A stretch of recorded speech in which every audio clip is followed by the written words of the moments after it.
Olá, sejam muito bem-vindos ao ReCidadesCast e a mais um episódio da nossa série de lives e de bate-papos com os profissionais que integram o time do Recidades. O tema da nossa live de hoje é Meio Ambiente e Mudanças Climáticas, Cidades Verdes e Resilientes, como preparar sua gestão para o futuro. Para me ajudar a moderar o assunto de hoje, eu convido a professora Michele Pilon, que é referência nacional em políticas públicas. Olá! Muito obrigada, Anne, por essa oportunidade, de estar como professora mediadora nesse debate sobre políticas públicas, gestão pública para prefeitos, vereadores, vereadoras, secretários, secretárias, servidores públicos municipais, assessores legislativos. Sejam muito bem-vindos aqui na nossa live aula, nosso cast aula, Hoje com um super professor de ambiental. Hoje nós vamos falar sobre política pública ambiental. Uma política pública densa, de certa forma complexa, vital para o município, uma política pública de implementação de outras políticas públicas.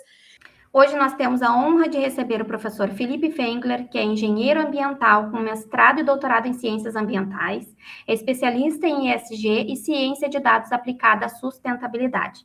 Professor Felipe, seja muito bem-vindo. Seja bem-vindo, professor Felipe. Obrigado, professora Michele. Tudo bem? Obrigado pelo convite. Tudo bem.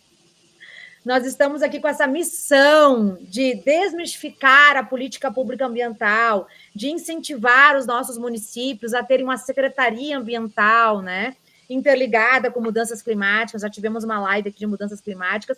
E vem você para trazer esse passo a passo, a importância de ter uma secretaria ambiental, a importância de fazer uma política pública ambiental e a gente poder ensinar o passo a passo de construir uma política pública ambiental, professor. Perfeito, eu agradeço, Michele. Esse é um tema, assim, na verdade, isso é um sonho meu, de conseguir construir isso daí, porque eu já trabalho nessa área há muitos anos, eu conheço muito bem esses problemas, eu já venho interagindo com agentes públicos e tentando entender qual que é o melhor caminho que a gente pode construir para eles, E eu acredito que o seu trabalho é um grande avanço nesse sentido, e eu tenho certeza que a gente vai conseguir ajudar de alguma forma com essa live aqui. Eu queria só dizer também que, dentro desse contexto, da gestão pública e das políticas públicas para meio ambiente, a gente tem vários pontos que a gente tem que injetar um pouquinho de conhecimento, mas a gente vai fazer isso de forma bem prática, para que todo mundo consiga pegar essa pauta não como uma pauta complexa, mas como uma pauta que a gente consegue trabalhar. Exatamente, vamos desmistificar. Então, para iniciar, professor, eu vou fazer a primeira pergunta. Qual o passo a passo, o passo zero, para iniciarmos uma secretaria municipal ambiental? Como é que ele tem que estruturar essa política pública ambiental? Perfeito, vamos lá. O passo zero talvez seja o passo mais importante. Primeiro, normalmente, quando a gente pensa no município, o município é entendido como, nessa parte ambiental, normalmente como uma ilha isolada. E é uma ilha isolada que sofre com várias tempestades. Então, direto a gente está tendo um vendaval, uma chuva forte, ou está tendo uma seca extrema. Então, ele vai sofrendo com essas intempéries que acontecem na cidade. E aí, por que isso acontece? Porque, para nossa infelicidade, esses problemas ambientais e os problemas sociais, eles são problemas de ordem complexa. E aí eu vou usar termos técnicos, mas tentar explicar de forma bem didática para todo mundo entender. Eu falo que eles são multifacetados, ou seja, depende do ponto de vista do problema. Para mim é um problema porque eu estudo há muito tempo. Isso eu entendo o problema de várias formas. Mas, às vezes, para uma pessoa que não convive ou não teve a formação técnica que eu tive, passa despercebido o problema. Por exemplo, é como se, de repente, você estivesse andando na rua, Alguém vê você andando e fala, olha, ele está caminhando de forma esquisita, ele deveria ver como é que está a postura dele, ou que tênis que ele está utilizando. Por quê? Porque ele tem conhecimento técnico. Só que para você que está andando, não tem nada a ver, Para você está normal. Então, o multifacetado é porque várias pessoas vão olhar para esse problema de forma diferente, inclusive com interesses diferentes. Um grande conglomerado industrial vai olhar para a cidade considerando que ela é uma potencial de renda, de geração de riqueza. Uma pessoa que mora e sofre com enchentes, por exemplo, ele vai olhar para a cidade querendo resolver o problema dele de enchente. E o valor com ele para água ou para enchente será muito maior. Isso cria um grau de complexidade grande nesse tipo de problema, que é o problema ambiental e o problema social também. Ele é dinâmico porque ele muda conforme o tempo. Então, a gente sofre, e tem sofrido mais com isso. Nós temos épocas que chove muito, aí alaga a cidade, aí tem época que chove pouco, aí falta água e fica nesse ciclo. Então, depende do tempo.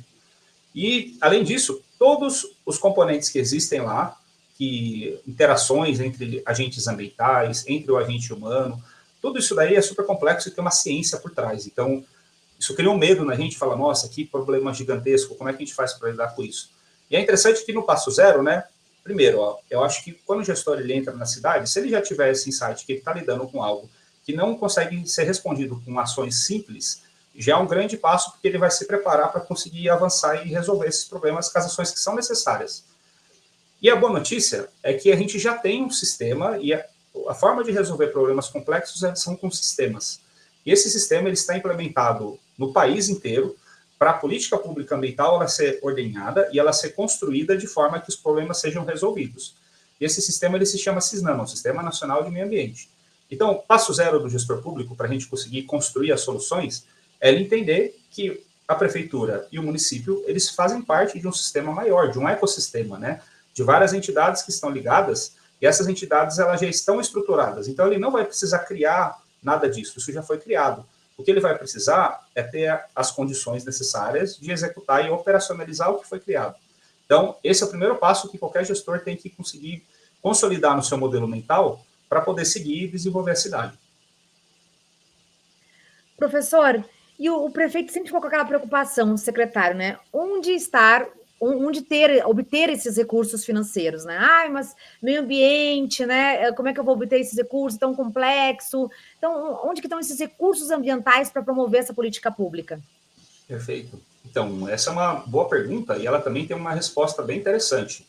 Porque eu não sei se o senso comum, né, é compartilhado com todos, mas eu acho que provavelmente é. Normalmente, quando a gente fala dessa questão ambiental, né, a pessoa está muito preocupada com multa, né? Ela tem essa conotação que é uma conotação negativa desses programas e dessas leis. Mas, na verdade, tudo isso daí foi criado não para punir ou para conseguir extrair dinheiro e travar desenvolvimento. Esse sistema ele foi criado, na realidade, para garantir que a gente consiga viabilizar ações concretas voltadas para a sustentabilidade. E aí, como que a gente faz isso?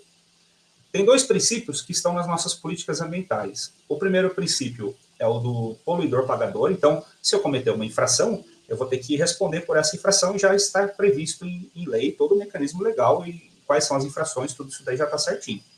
Mas tem um outro princípio, que é o princípio do protetor-recebedor. O que é isso? Se eu tiver uma conduta ambiental positiva, já está escrito no nosso sistema, gravado nele lá, o Sistema Ambiental do Brasil, que nós podemos ter um incentivo econômico para aquelas ações. Só que qual que é a dificuldade que nós temos? É operacionalizar isso a nível municipal. Então, a nível estadual já existem várias iniciativas, né?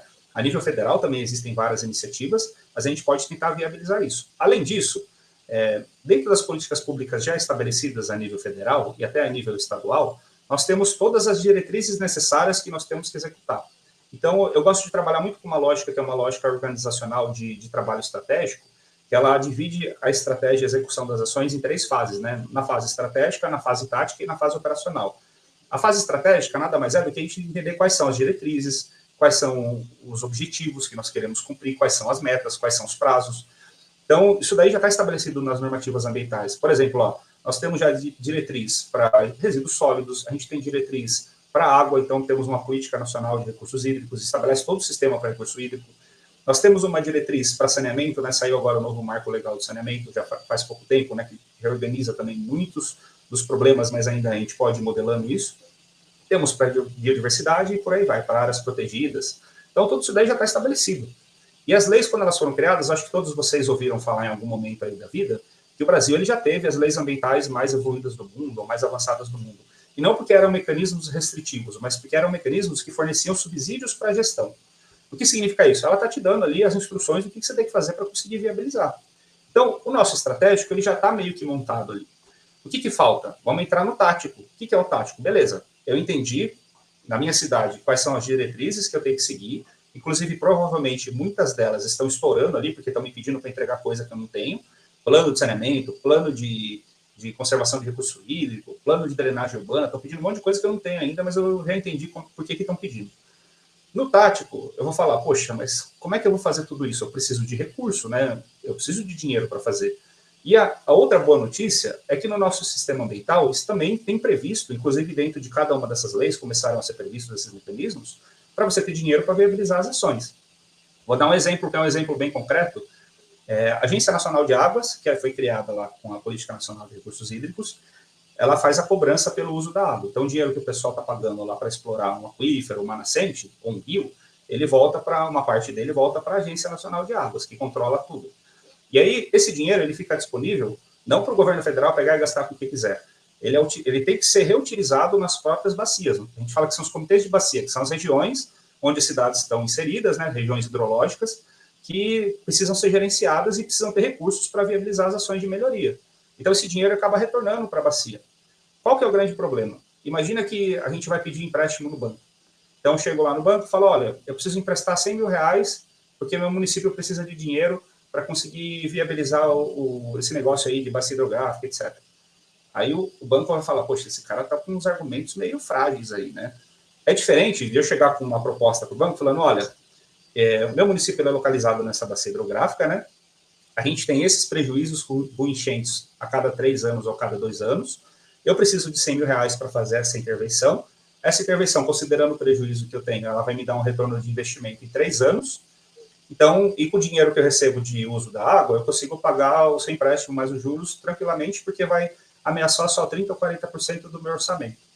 Então, o banco ele vai ver que é viável colocar, porque vai ter retorno, vai trazer o benefício social necessário, o benefício ambiental necessário, você vai conseguir pagar, você está planejado, você tem um plano. Então, é uma abordagem completamente diferente. Então, além desse recurso, né, que é um recurso que está relacionado aos fundos de bacia e aos recursos hídricos, o governo federal, via Ministério do Meio Ambiente, ele abre editais para diversos temas. Nós temos também a FUNASA, que abre editais para diversos temas. Nós temos dinheiro que pode vir de fundos setoriais, por exemplo, não sei se vocês sabem, mas as empresas de energia que atuam no nosso país, elas têm um fundo para pesquisa e desenvolvimento tecnológico que permite que você teste alternativas de geração de energia. Inclusive, eu estou até participando de um projeto desse com alguns colegas para tentar estudar, dentro de um programa desse, como é que a gente consegue ainda gerar crédito de carbono, né? Então, a gente vai melhorar a matriz energética do município, dar mais segurança para a matriz energética do município com dinheiro da concessionária que está financiando, e ainda a gente vai criar um programa de crédito de carbono que vai fazer com que o município ele tenha uma renda ali ao longo do tempo. Então, é tentar juntar vários pontos com dinheiro que não é nem a prefeitura que está colocando, ela está vindo de um fundo setorial. Aí, saindo do governamental, né, que a gente vê esses editais de ministérios que podem existir, né, a gente tem o Ministério do Desenvolvimento Regional, que também pode fornecer editais, dos fundos de bacia.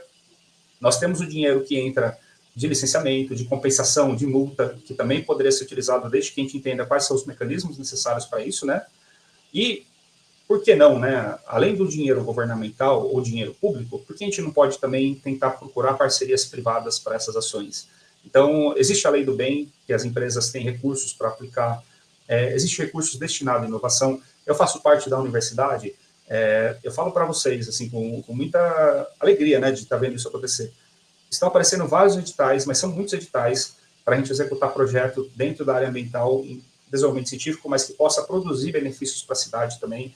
Aqui no estado de São Paulo, a gente tem um programa da FAPESP que chama um edital para políticas públicas. A gente recebe recurso para poder fazer pesquisa e empoderar as prefeituras com novas tecnologias e também com novos elementos de infraestrutura científica que eles possam utilizar para conseguir desenvolver mais a cidade, ter tecnologias de ponta, né, nisso. E existe um mercado oculto, né, ou uma grande gama de ativos que ainda são pouquíssimo exploradas pelos municípios, e até é regulamentado em lei federal já. Então, a gente pode estabelecer os programas de pagamentos para os serviços ambientais, existe um jeito para fazer isso, e esse jeito já está, inclusive, sendo ressignificado e aprimorado, e o mercado de carbono é um exemplo disso, né? Pouquíssimas cidades hoje, elas aproveitam o mercado de carbono para ter uma renda extra, um capital que está entrando, que pode, inclusive, ser utilizado para fazer melhorias, ou até em outras áreas que carecem de recursos, educação, saúde, segurança pública. Então, existe uma forma da gente trabalhar. Dinheiro tem. Qual que é a dificuldade? Para ter acesso a qualquer um desses mercados ou caminhos, a gente tem que ter o plano, e normalmente é isso que falta. A gente tem a segurança do plano, ter ele montado, ter ele bem pensado, ter os projetos prontos, aparecer o edital, a gente está pronto para conseguir concorrer e pedir o dinheiro. Professor, muito bom, excelente explicação. Olha só o universo que tem da política pública ambiental. Gera desenvolvimento econômico, desenvolvimento social, é instrumento de sustentabilidade. E quando tu trabalha política pública ambiental, tu automaticamente já trabalha as ISOs, né, da BNT, cidades sustentáveis, resilientes, inteligentes. Então, porque trabalhar a pauta ambiental, você automaticamente já está fazendo frente às habilitações para as ISOs, né?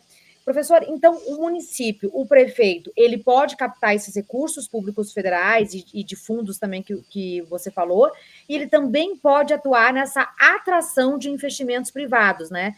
Explica um pouco mais essa questão da energia limpa, do crédito de carbono, do papel do prefeito, do município em atrair investimentos para esse desenvolvimento sustentável. Michele, eu vou te pedir licença para usar um exemplo figurado aqui, que é um exemplo que eu gosto. Vou pedir para a nossa audiência imaginar que nós estamos em um concerto. Então, a gente vai ouvir lá uma orquestra tocar. Nós temos o maestro. O maestro, na minha visão, ele é o prefeito. Então, é ele que vai ser o elemento central, mas ele não é um elemento central operacional. Ele é um elemento central estratégico. Então, a gente não vê o maestro, por exemplo, dentro da orquestra, indo lá pegar um violino para tocar. Na realidade, ele fica no lugar dele, ele tem que ter uma visão do todo, então ele está olhando o que todo mundo está fazendo, ele está guiando a orquestra.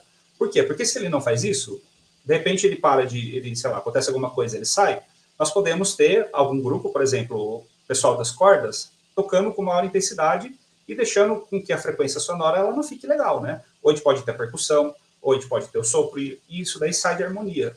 Então, na minha visão, um ponto que a gente tem que trabalhar muito bem dentro da gestão pública, que inclusive é um ponto de empoderamento, né, da gestão pública, é a gente entender que o prefeito, o secretário e a secretaria como um todo, embora eles tenham inúmeros incêndios para resolver da cidade, porque eu sei que é complexo, eu sei que é árduo, eu sei que toda hora aparece problema, eles têm que ter uma boa parte do pensamento deles e da cabeça deles no viés estratégico.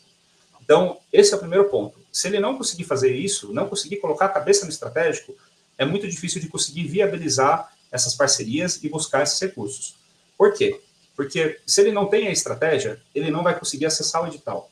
E a estratégia não é só ele ter condições de escrever o projeto ou escrever o plano, mas ele entender como ele vai montar esse quebra-cabeça para que quando ele vai pedir recurso, tenha o efeito desejado também.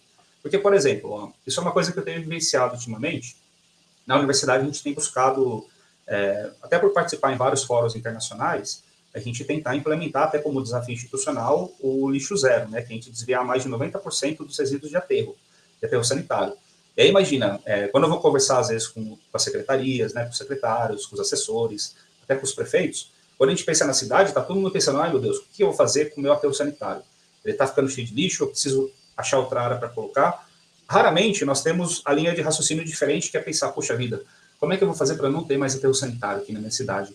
Em vez de mandar enterrar lixo, eu estou querendo, na verdade, criar uma usina de compostagem diferenciada, ou criar um sistema de logística reverso mais robusto, ou criar tecnologias para os resíduos que eu não estou conseguindo reciclar hoje, que são todos enterrados, mas podem ter valor econômico. Aí eu crio uma nova cadeia industrial, aí eu coloco incentivo para ela ficar competitiva, aí ela estoura. Então, se a gente não tem esse olhar estratégico, a gente não cria a segurança que todo mundo precisa ter para te conferir recurso. Então, esse é um ponto muito importante. A partir do momento que a gente tem essa visão estratégica, a gente tem a segurança e a gente tem o projeto, pronto, aí você está preparado para conseguir atrás do recurso.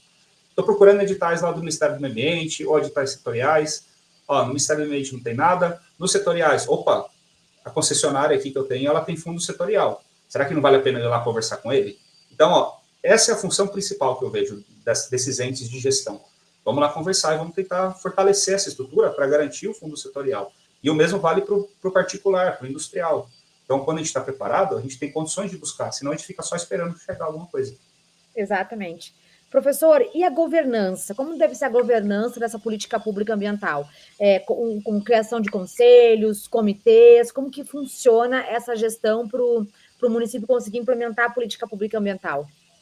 Michele, eu não sei se você concorda, mas assim, eu acho que para a audiência também está claro que esse é um problema que é um problema meio grande, né? Então, para a gente conseguir trabalhar isso, dificilmente nós vamos conseguir trabalhar sozinhos.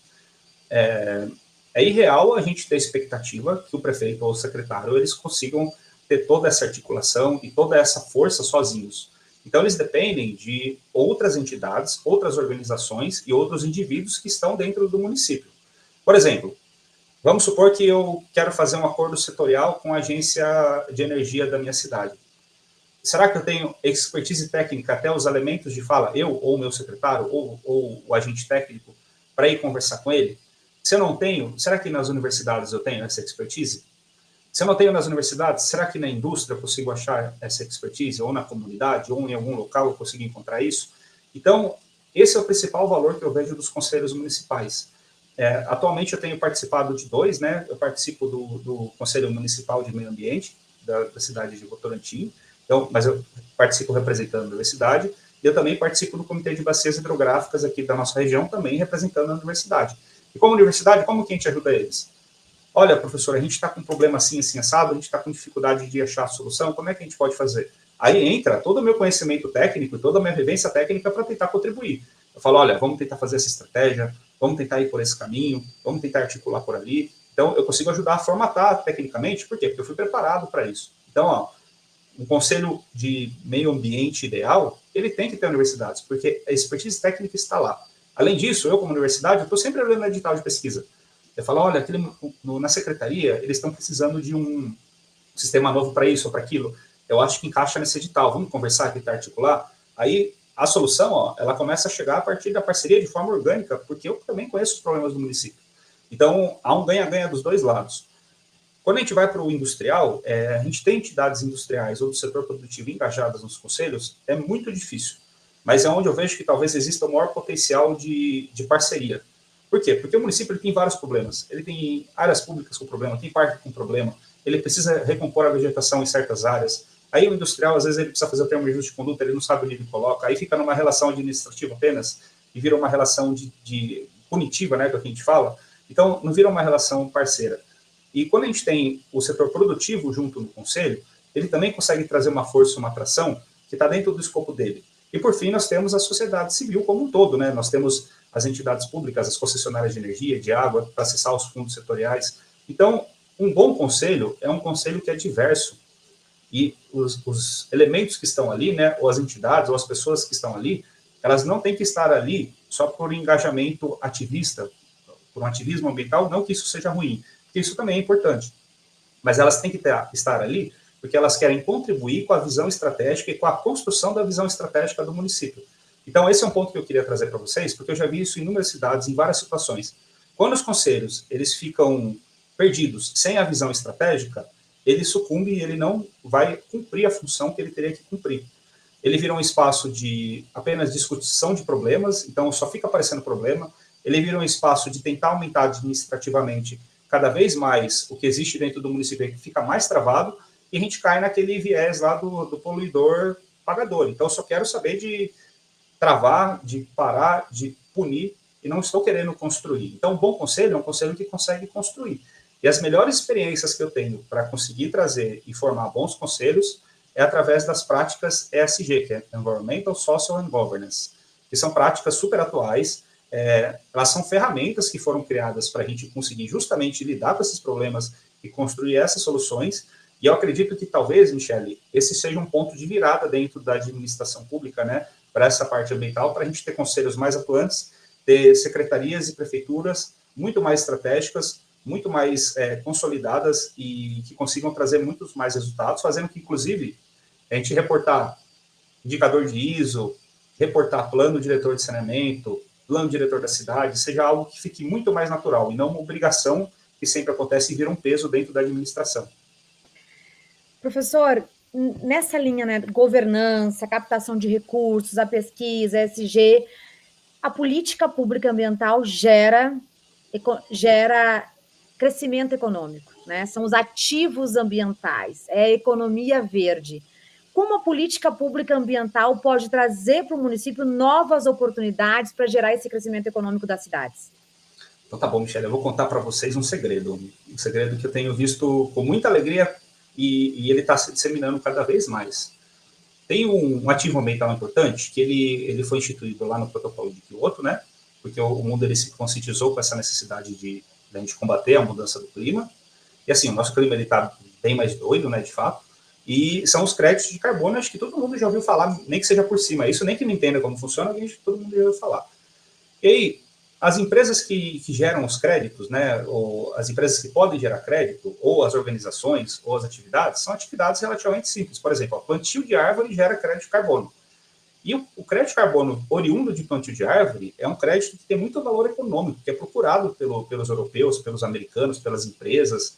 Por quê? Porque é um crédito forte, né, robusto. Imagina, uma árvore cresceu, você consegue ver que tem carbono incorporado lá. É diferente de ter crédito de carbono, por exemplo, de redução de consumo de energia, que é algo que é uma redução, você não vê de fato, né? Você vê só número, você não vê o físico. Então, imagina o potencial que uma cidade tem. Ó, já faz tempo que eu vi essa informação, né? ela está em um livro que eu estudei bastante de conservação do solo. Nós tínhamos, lá pelos anos 2000, mais ou menos 2 Franças de território, então são 2 países de França de território de áreas degradadas no nosso país. Imagina se a gente planta árvore nesse território inteiro e a gente transforma isso em crédito de carbono. E a árvore, ela vai crescer, ó, ela está absorvendo carbono. Ela ficou de um tamanho esperado, se não for uma área de APP, né, se não tiver restrições legais, a APP é a área de preservação permanente, que ela não pode ser cortada mais, né, ela tem que ficar lá. Mas existem mecanismos legais também para a gente recompor essas áreas de forma que exista o uso da área, a gente possa explorar economicamente. Então, eu vou estar gerando madeira, né, a madeira, a biomassa está aumentando, estou gerando crédito de carbono, a árvore chegou no tamanho final, e madeira de lei, o nosso país é um país que tem grandes condições ambientais de produzir madeiras de alta qualidade, então eu vou explorar, eu vou cortar essa madeira e ter uma renda em cima ainda do produto madeireiro, e aí eu coloco outra espécie para crescer novamente lá. Isso recupera a área degradada, gera crédito de carbono, melhora a condição hidrológica, térmica do município, e eu ainda tenho uma ação econômica com a comercialização da madeira. Qual que é o problema? Isso daí vai demorar 20, 30 anos para você ter o retorno, mas você vai ter que plantar de qualquer jeito, entende? Qual que é a única diferença? Eu tenho um ativo adormecido dentro do município que eu não estou explorando. E, hoje em dia, só para dar mais um ponto interessante que a gente pode tentar explorar, o pagamento por serviços ambientais é uma grande saída, só que ele teve certas frustrações ao longo do caminho. Por quê? Porque talvez a gente não tenha incorporado o que é necessário para explorar de forma correta os ativos que existem do município. Por exemplo, acho que todo mundo já ouviu falar também em Bitcoin. No Bitcoin, a moedinha lá virtual, ela é gerada a partir de esforço computacional para resolver problema. Então, resolvi lá um problema, gerou um Bitcoin que vai ser especulado no mercado lá e acabou virando o que virou, né? Aí vem a pergunta, por que eu não posso ter pagamento de serviços ambientais que geram moedas ambientais municipais que podem ser utilizadas com finalidades ambientais, por exemplo, para pagar IPTU, para ter abatimento de imposto, ou para pagar conta de água, conta de luz, sei lá. Então, existem mecanismos que a gente pode tentar começar a criar para começar a empoderar esses ativos de valor econômico. Então, esses são só alguns exemplos de como a gente pode explorar os ativos ambientais. Mas tem mais um que eu gostaria de trazer antes de finalizar a resposta dessa pergunta. Pensem que os municípios eles são vistos hoje como território. O que a gente tem que fazer e trabalhar é fazer com que os municípios eles sejam vistos como um ambiente de desenvolvimento e de prosperidade. Então, imagina que o município ele tem vários problemas. Se eu consigo criar uma economia, que a gente fala que é uma economia circular, uma economia a partir de resíduos sólidos, pronto, eu criei um ambiente novo de investimento e de economia. Se eu consigo criar um ambiente que eu pego áreas públicas que estão abandonadas, inclusive essa é uma estratégia importante de recuperação de áreas degradadas, para vocês saberem, e eu consigo transformar elas em grandes parques, né, ou em grandes áreas turísticas, eu posso criar ali, aquele espaço, uma economia voltada para o turismo, com valores ainda relacionados à preservação da cultura local, à oferta de produtos locais. Então, eu começo a criar várias cadeias industriais, né, dentro do município, nem que sejam pequenas, para aumentar a economia do município. Para municípios muito grandes, por exemplo, o meu município é um município enorme, né, Sorocaba, mas se eu pego municípios pequenos, essa economia pode fazer diferença na renda municipal. E esse é o ponto que eu queria trazer, Michele, para a gente tirar o nosso mindset, né, que é a palavra em inglês para modelo mental, do poluidor pagador, ou seja, o ambiental ele pune, o ambiental ele trava, e começar a colocar o ambiental como um estopim de inovação, que eu acho que esse é o modelo mental que a gente tem que seguir para conseguir prosperar com essa pauta. Muito bem, nossa, que live maravilhosa. Olha só, prefeitos, secretários, vereadores do Brasil. A política pública ambiental, o cara logo vai pensar, nossa, é preservar o meio ambiente, é regra, é multa. Não, a gente está falando aqui de estabelecer uma política pública ambiental no seu município geradora de ativos econômicos, uma política ambiental que pode ser um hub de inovação. Então, a gente falou aqui de estabelecer a política pública ambiental no município, a gente falou de recursos, de editais, de ferramentas de ESG, de ativos de economia verde, de ativos financeiros, de recursos privados, o município, o prefeito como um articulador, um fomentador. A gente viu as estruturas de governança, conselhos, comitês. Professor, nós estamos indo para o 2º ano de mandato dos alunos, né?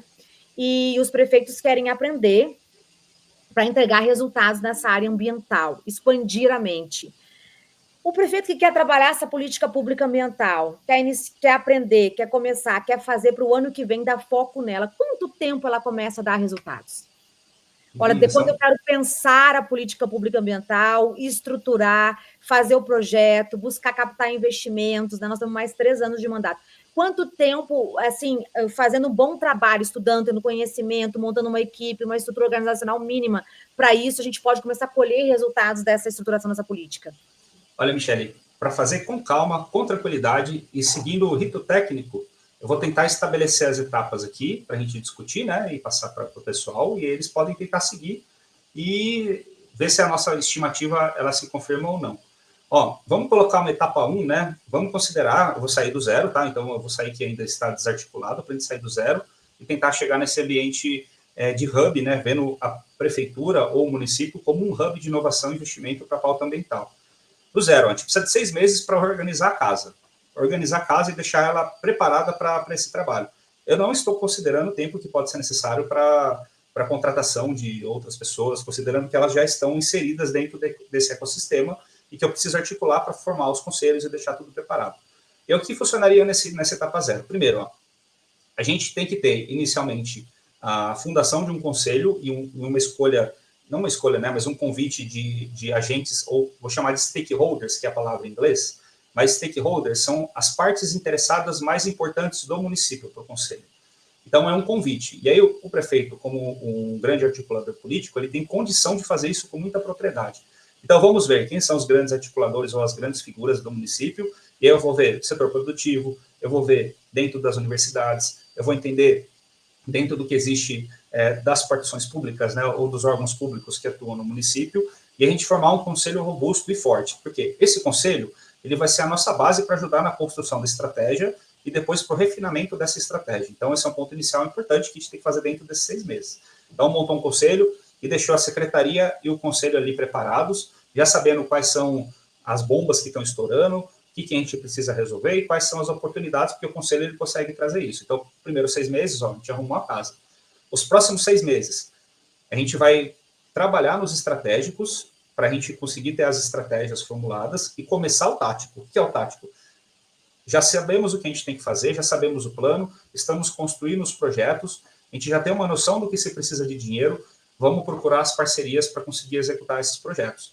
E aí, Michele, eu não lembro se foram 3 anos que você falou, né? Mas eu acho que a gente consegue ir no segundo ano já, com tranquilidade, e já começar a viabilizar os projetos. E assim, se o rito para conseguir verbas federais, né, ou verbas públicas for muito complicado, a gente consegue de forma muito mais rápida via entidades privadas ou parcerias público-privadas.